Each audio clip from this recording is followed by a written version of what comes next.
morning, Madison Central. My name is Emma Harrington, and this is The Central.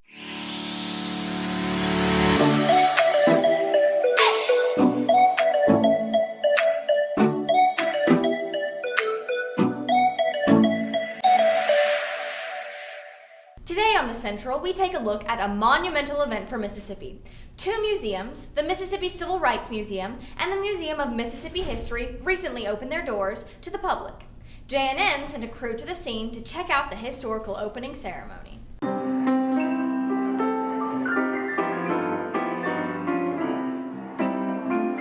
On December 9th, 2017, two museums opened, the Museum of Mississippi History and the Mississippi Civil Rights Museum, which were built to revere Mississippians who helped influence and change America through the Civil Rights era.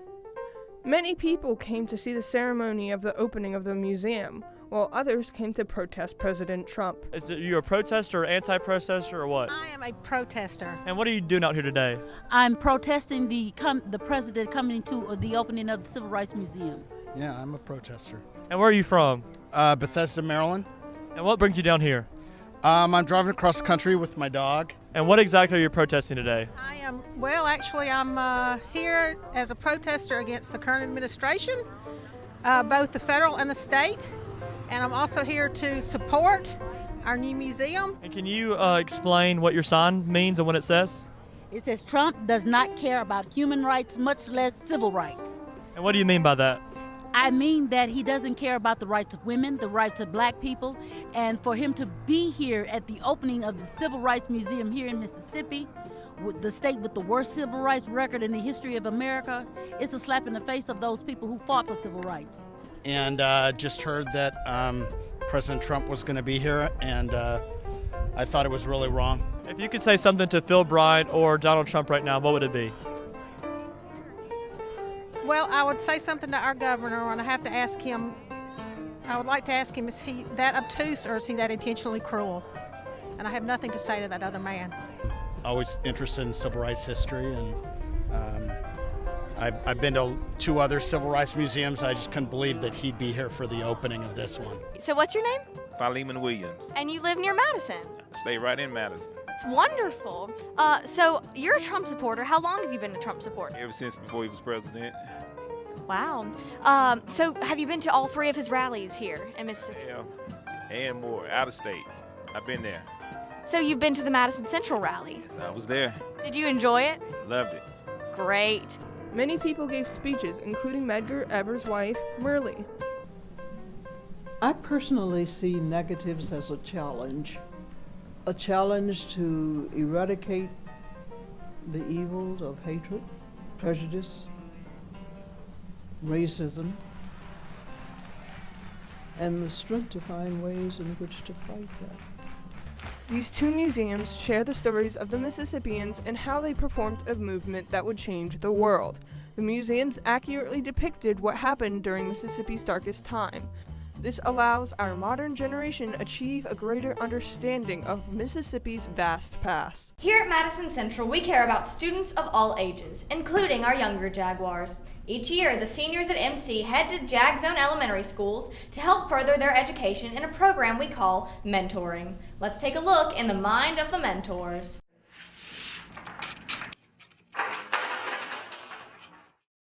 My first day meeting my mentee was kind of bittersweet.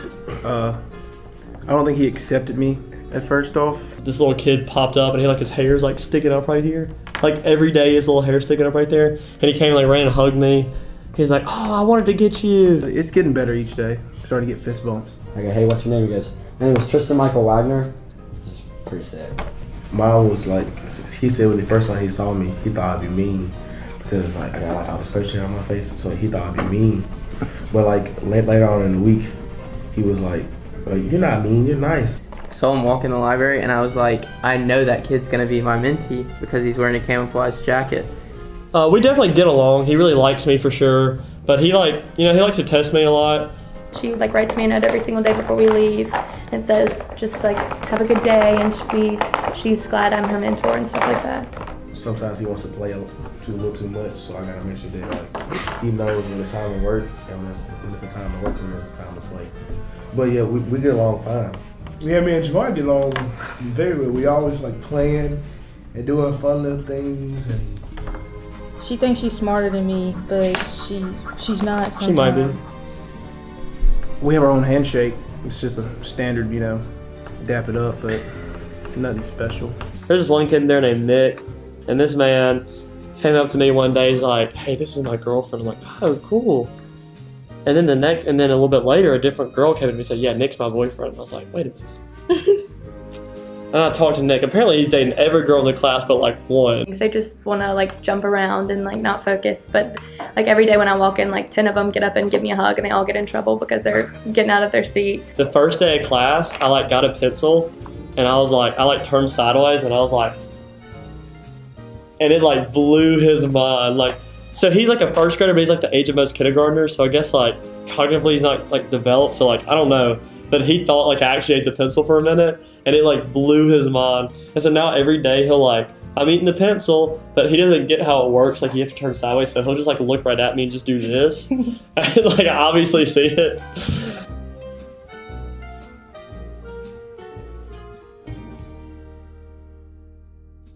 Chicken. It's probably the most popular food in Madison County.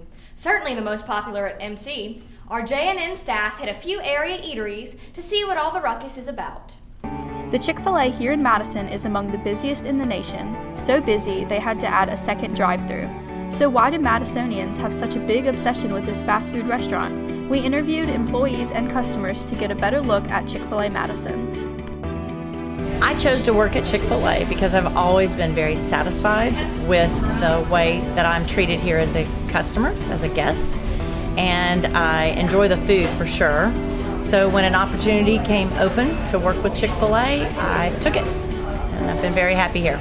It opened July 21st, 2005. I have been coming here since August of 2010. The service here is second to none, and it's fast, and they're super friendly. My position is front of the house, so what I'll end up doing is I'll work the register, I'll bag your food, I'll open the door for you, I'll help you take your food out. My favorite part of working here at ChickfilA is getting to interact with the guests who come into the store. Particularly love when the high school kids come. They all come in on a Friday morning with their mobile orders. My favorite thing to order, goodness, that's a toss-up.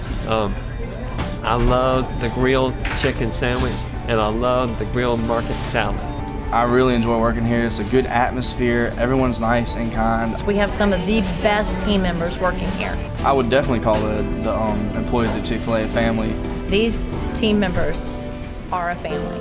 We see a wide variety of styles walking the halls of MC each day. In today's installment of Dress Code, we speak with one of the boldest trendsetters at Madison Central, Natalie Galt, to talk about her style.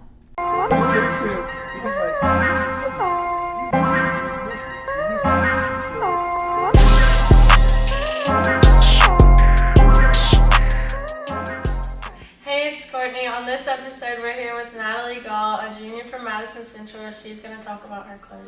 What would you call your style? Man, I feel like I have a really broad style. It's not like, oh, the cutting, like a cookie cutter every single day. Because like sometimes you'll see me in like a leather jacket and jeans and boots. And then other days you'll see me in like an outfit that's like this. Or you'll see me in like a sweater and jeans because I love sweaters. Or you'll see me in like a flowy dress that's like very natural. So I feel like I kind of draw a lot of inspiration actually from the 60s, just because I feel like they had a wide variety of like style, and this necklace actually was my grandmother's and is from the 60s. Where do you get the majority of your clothing?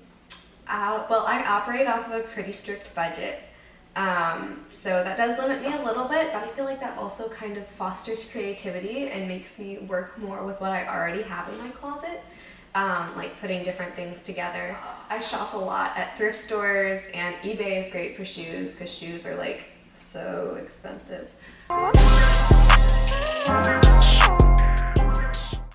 Thanks for tuning in, Jags. We'll see you next time on The Central.